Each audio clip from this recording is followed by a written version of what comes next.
안녕하세요. 나이 51살에 결혼은 28년 차인 여자입니다. 인터넷에 뭘 적는 게 참 낯선 나이인데 좋은 기회를 주셔서 감사하다고 해야 할지 아니면 울어야 할지 모르겠네요. 지난 일주일간 있었던 정말 파란만장했던 저희 시집살이의 마지막을 애정하는 유튜브와 공유해보려고 합니다. 부족한 글솜씨여도 재밌게 읽어주시면 감사하겠어요. 저는 23세 결혼을 해서 사업하던 제 남편이랑 살림을 차렸습니다. 당시 저는 대학을 막 졸업했을 때였고 남편은 이미 사업을 제법 잘 일궈놓았던 때였어요. 당시 제 남편이 하던 사업은 인테리어에 관한 것이었고 저는 애초에 주부로 살겠다고 시집을 간 것이었기 때문에 그 사람이 하는 일에 대해 자세히 알지는 못했습니다. 연애할 때에는 저를 잘만 데리고서 자기 사무실로 가더니만 결혼하고 나서는 통 사무실로 부르지도 않고 들어가지도 못하게 하더라고요. 그러니 저도 주부인 제 영역을 잘 지켜가면서 제 할 일만 열심히 하며 내조를 하자 마음먹었고요. 저희 남편은 저와는 달리 대학을 가지 않고 바로 20살 때부터 일을 시작했던 사람이었어요. 중간에 군대를 갔을 적 빼고는 내내 일을 했고 그 돈으로 집안을 키우고 먹여 살렸다고 하더라고요. 돈을 제법 많이 벌긴 했었는지 저랑 연애를 할 적에도 고급스러운 세단 차량을 잘도 몰고서는 제 대학 앞에 찾아오기도 했고 제 친구들 불러다가 밥도 여러 번 사주곤 했습니다. 제가 당시 여대를 다니고 있었는데 제 주변 여학생들이 제 남편을 정말 멋있다고 하니 남편도 그게 제법 기가 살고 자존심이 사라졌는지 그렇게 빨빨대면서 저희 학교로 찾아오더라고요. 저야 뭐 그땐 저도 젊었었는지라 친구들한테 내 남친 자랑 좀 하겠다면서 학교로 오는 남편을 절대로 말리지 않았어요. 다들 부러워하는 남자였고 또 돈 많고 나를 행복하게만 해줄 것 같은 남자라며 입을 찢겨 세우길래 저는 또 이 남자가 최선의 선택이라고 여기고서는 덜컥 시집을 가버렸습니다. 기껏 대학까지 나와놓고서는 제대로 된 일자리에서 일 한번 해볼 생각을 하지 못하고서 말이죠. 그렇게 시집을 와서는 처음엔 잘도 살았습니다. 남편이야 뭐 사업이 워낙 바쁜 사람이어서 결혼 초에는 제가 할 게 밥 차려주는 거 말고는 없었어요. 남편이 지방에서 올라온 사람이어서 시댁도 지방에 위치해 있었고 그래서 시부모님을 뵐 일도 아주 가끔뿐이었죠. 그러다 아이 둘을 낳았지만 제가 워낙 아이들을 좋아하는 사람이었는지라 육아가 그리 힘들진 않았었네요. 남편도 돈을 잘 가져다가 생활비로 쓰라고 주니까 저도 저 편한 대로 먹이고 싶은 거 입히고 싶은 건 아끼지 않고 사다가 애들을 키웠고요. 그때도 가끔씩 시어머니가 서울집으로 올라와서는 이거 비싼 거 아니니? 딱 봐도 가격이 있어 보이는데 넌 이런 거 사다 놓은 거니? 라고 하면서 살림살이에 참견을 하신 적이 있었습니다. 제가 그리 사치를 부린 것도 아니었고 남편이 쓰라고 준 돈에서 영수증까지 모아가며 남편한테 허락을 받고 산 가구였는데 그걸 시어머니가 투덜대며 돈 아깝다 하시더라고요. 한 번이 아니라 집에 애들 본다고 아주 가끔 오실 때마다 매번 말입니다. 그래도 가끔 만나 듣는 잔소리였기 때문에 제가 안 보고 살면 그만이었고 한 귀로 흘려들이면 그만일 문제라 생각을 했어요. 그런데 더 이상 무시를 하고 지나칠 일이 아니게 된 사건이 있었어요. 바로 IMF가 터지면서부터였죠. 제 남편 사업은 보란듯이 쫄딱 망했고요. 그냥 망한 것도 아니고 거기다가 빚까지 져서는 정말 되돌릴 수 없을 정도로 우리 집을 풍비박산으로 만들어버렸어요. 세상이 망한 것이었기에 저는 남편을 마냥 탓할 수 없었지만 애들을 보니 앞날이 정말 까마득했죠. 졸지에 집은 팔리고 내 살림살이들도 다 거덜나고 집 없이 도대체 어디서 잠을 자야 하나 하다가 결국 시댁에 있는 지방으로 내려가게 되었습니다. 서울에서 한 발자국도 떨어져 지내본 적이 없는 저는 그 당시에 둘을 안고서 눈물을 흘리며 시댁을 찾았어요. 모든 고생이 시작되는 순간이었죠. 대학도 졸업하지 않았던 남편은 어디 가서 취업을 하기도 하늘의 별따기였기 때문에 그 지역에서 결국 처자식을 두고는 다른 지역으로 혼자 가버렸어요. 한동안 일자리를 구하기가 힘들었는지 소식도 없다가 몇 달 후 무슨 막노동이라도 하는 건지 매달 간간히 용돈 정도의 작은 돈을 보내오더라고요. 그걸로 도저히 애 둘을 키우기가 힘들어서 저도 염치를 무릅쓰고서는 시부모님께 아이를 맡기다시피 하면서 밖을 나돌아다녔어요. 하루는 주방 일을 했다가 또 하루는 공사장 밤 나르는 일을 했다가 정말 제가 할 수 있는 일이란 일은 모두 다 했던 것 같습니다. 나름 그 시절에 서울서 대학 나왔다고 자랑스러워하던 저였는데 하루아침에 남편의 사업 실패로 지방에 내려가선 막노동을 시작한 것이었어요. 그 시절 받았던 주변 사람들로부터의 핍박과 서름은 정말 사연 한 번으로도 모자랄 지경이지만 그럼에도 버텼습니다. 내 새끼들이 있었으니까요. 그리고 그때부터 저는 시어머니로부터 엄청난 시집살이를 당하며 살았어요.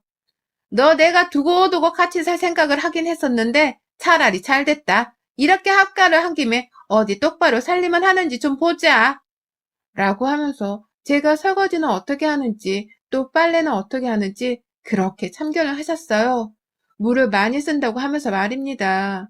남편 없는 시댁에서 애들 키우며 사는 처지였는지라 저도 눈치가 엄청 보이고 또 친정 부모님도 너무 보고 싶고 했거든요. 그런데 시어머니는 기껏 밖에 나가서 개고생을 하며 일을 하고 온 저를 구태여 불러내서는 주방으로 들어가시곤 했어요.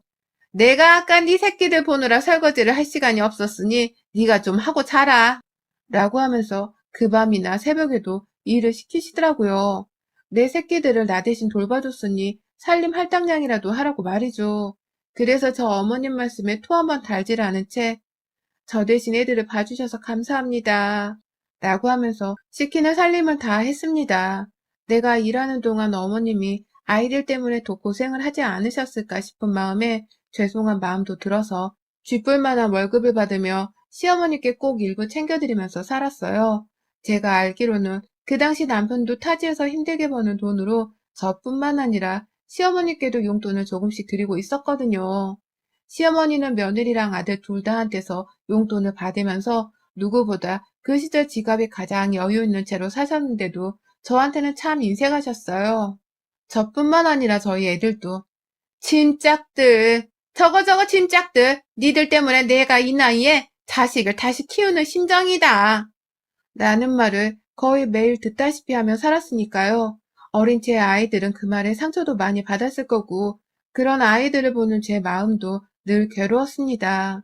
시어머니께 그런 소리를 듣는다면 당장이라도 집을 나가서 독립을 하는 게 맞았지만 저희는 돈이 없었어요. 당장에 집을 구할 여유가 하나도 없었죠.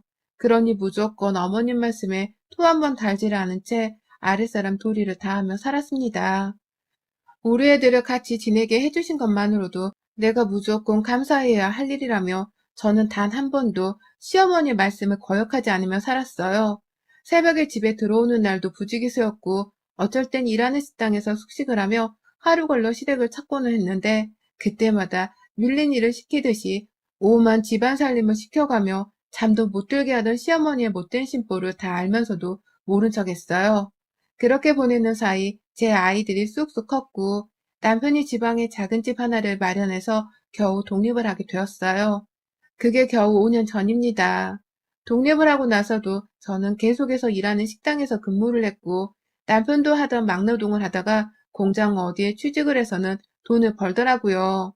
부부가 다 아이들한테 한 푼이라도 더 물려주고 죽고 싶다는 마음으로 열심히 일을 하다 보니 시어머니를 만날 일이 별로 없었어요. 시댁까지 갈 시간도 없었고요. 그래서 명절마다 1년에 2번씩 얼굴을 뵈었었는데 재작년부터는 시어머니가 유독 제 손톱을 가지고서 뭐라고 하시네요. 제가 내 일을 하고 시댁에 가기 시작했던 재작년부터 말입니다. 저희 딸아이가 그 시기에 네일 자격증을 땄었어요. 자기가 직접 아르바이트를 해서 돈을 모아다가 예쁜 네일샵도 차릴 거라고 꿈을 키우던 야무지고 착한 아이였죠. 평소 고생하며 식당 일을 하는 제 손톱이 많이 서럽고 슬퍼 보였었는지 딸아이는 자격증을 따기 전에도 제 손톱으로 네일아트 연습을 많이 하곤 했었고요. 자격증을 따고 나서도 제 손톱을 가지고서 여러 번 예쁘게 꾸며주더라고요. 다만 제가 식당으로 출근하는 사람이었기 때문에 손톱이 매일같이 화려할 수 없었거든요. 그걸 딸도 잘 알고서는 제가 쉬는 날 하루 동안만이라도 제 손을 귀신같이 빌려가서는 네일을 해주곤 했죠. 명절같이 나름 긴 휴가를 받았을 때도 말이고요. 그걸 받다 보니 저도 기분이 좋더라고요. 마치 대학생 시절의 나를 잘 꾸미던 그때로 돌아간 것 같기도 했고요.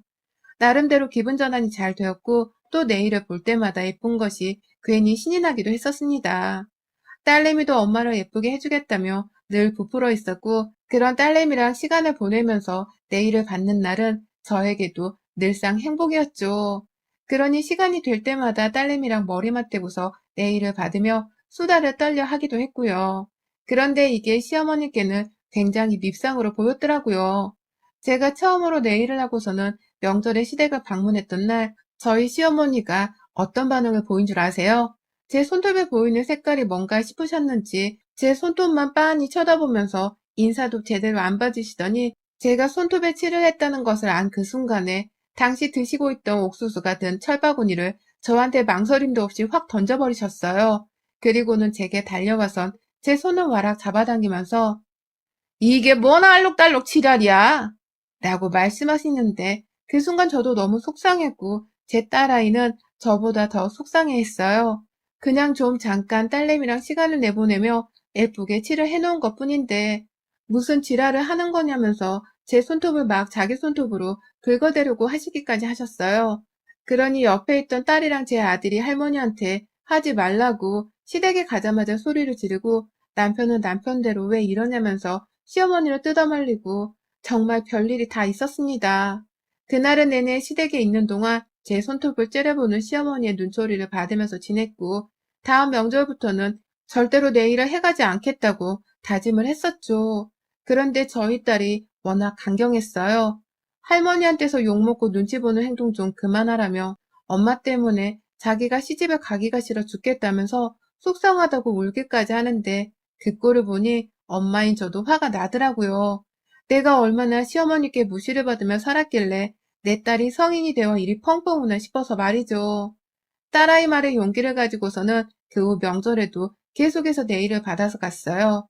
딸내미가 보란듯이 예쁜 걸로 단정한 걸로 명절맞이 네일을 해준 덕분에 저도 공짜로 예쁘장한 손을 얻어서는 시댁에 갔습니다.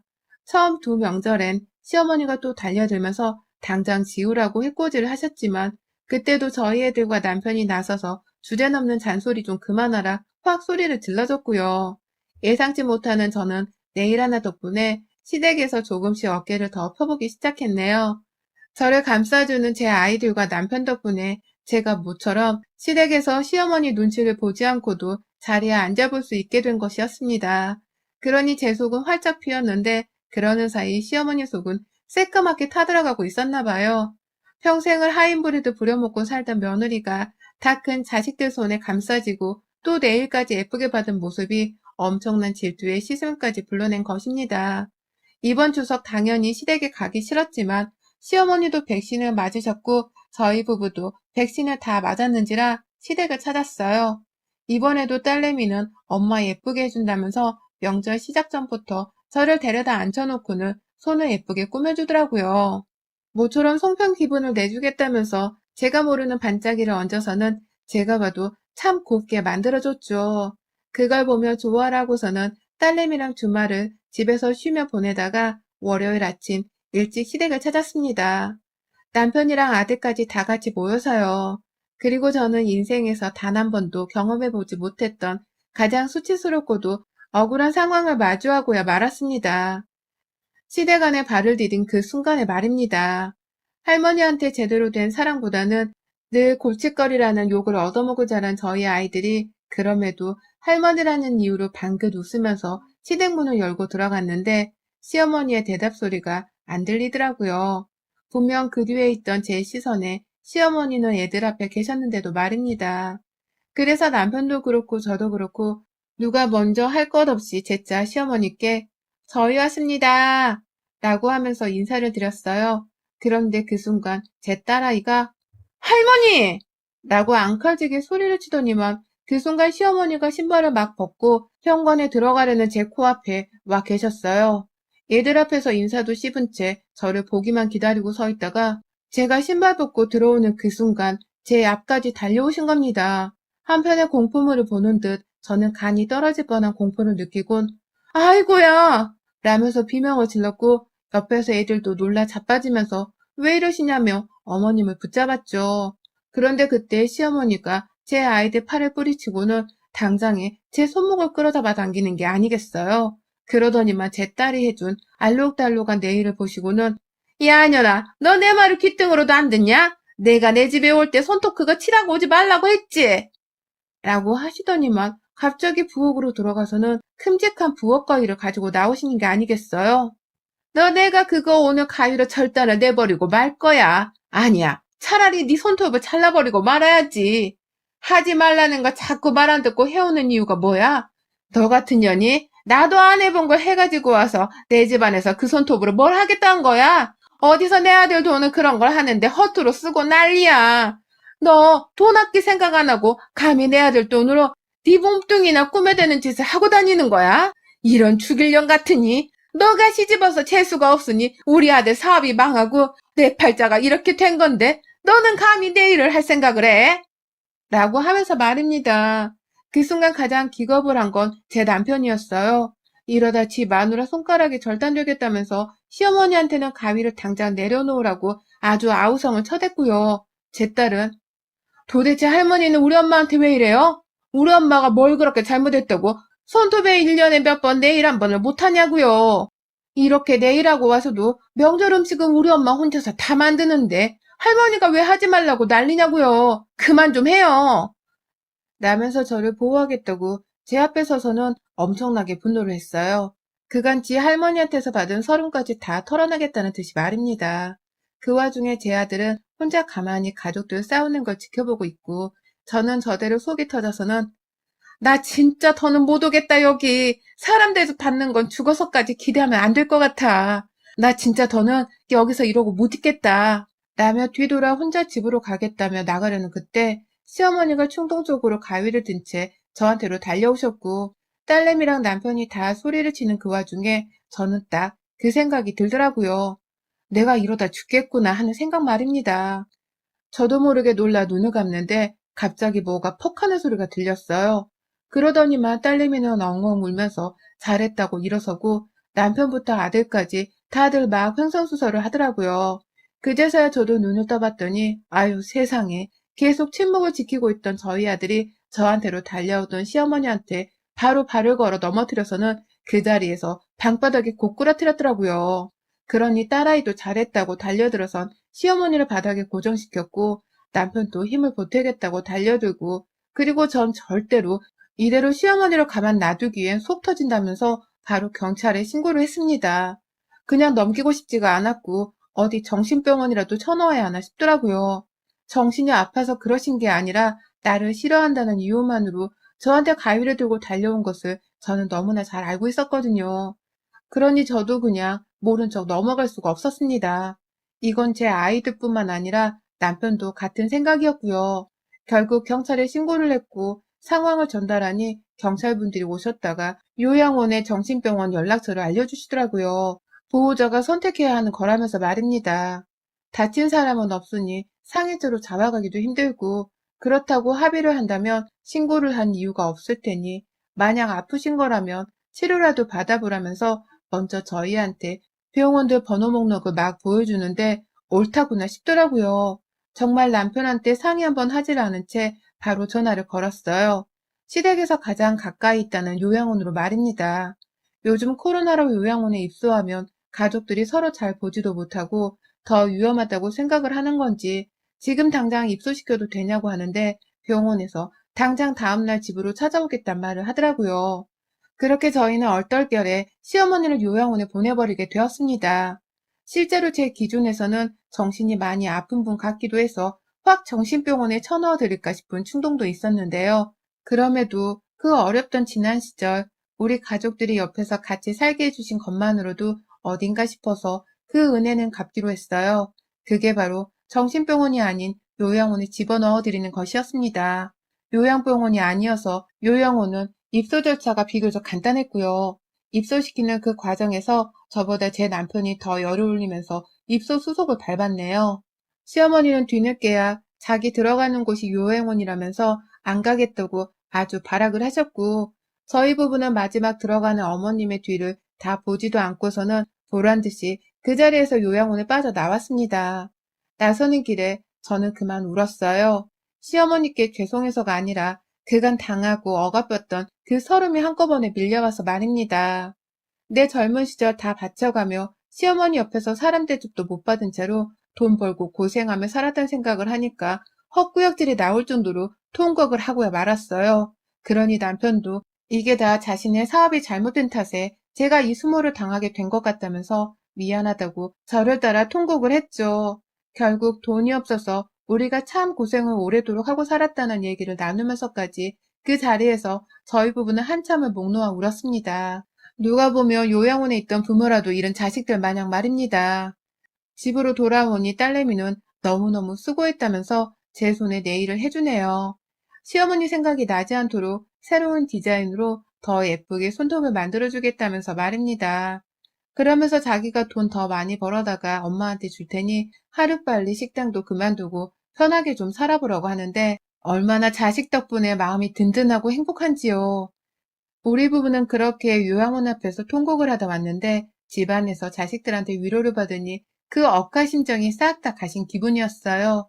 가위에 손톱 잘릴 뻔한 저도 마찬가지였고요. 그리고 딱 이틀이 지났는데 시어머니는 병원 전화를 빌려서는 그렇게 저희 집으로 전화를 해대십니다. 제발 자기를 좀 집으로 돌려보내달라면서 말입니다.